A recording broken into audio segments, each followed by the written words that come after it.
Hey guys, it's David with Android Authority, and today I'm checking out the JBL Link Bar. Now, essentially what this is it's like a Google Home, but it's really made for Android TV. So you can do things like control YouTube, control Netflix, just start playing any movies or different content that you have with your Android TV.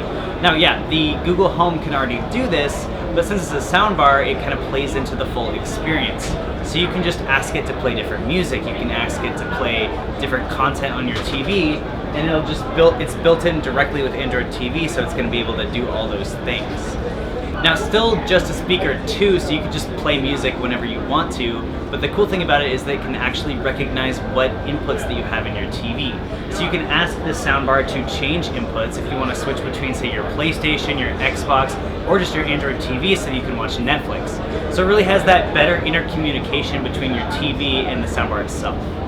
Now, since it's running Google Assistant, you can still control your lights in your smart home, anything else that Google Assistant can really control, whether you want to talk to your Nest, you want to talk to your light system, you want to start music in the other room.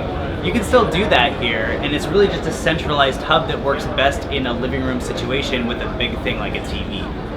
Now, because this is JBL, they also have the Link 20 and the Link 10, all these different Google Assistant speakers, and this thing can pair with them so that you can play music all throughout your house. There's also an additional subwoofer that you can buy if you want, so that will just help to get a little more bass fidelity out of this thing if you really just want to get the best music experience possible. So we're going to have a lot more information on the website, lots of specs, lots of pictures, and this is going to be available in fall of 2018. Now, they haven't announced a price point yet, but we'll make sure to make that available to you as soon as we know.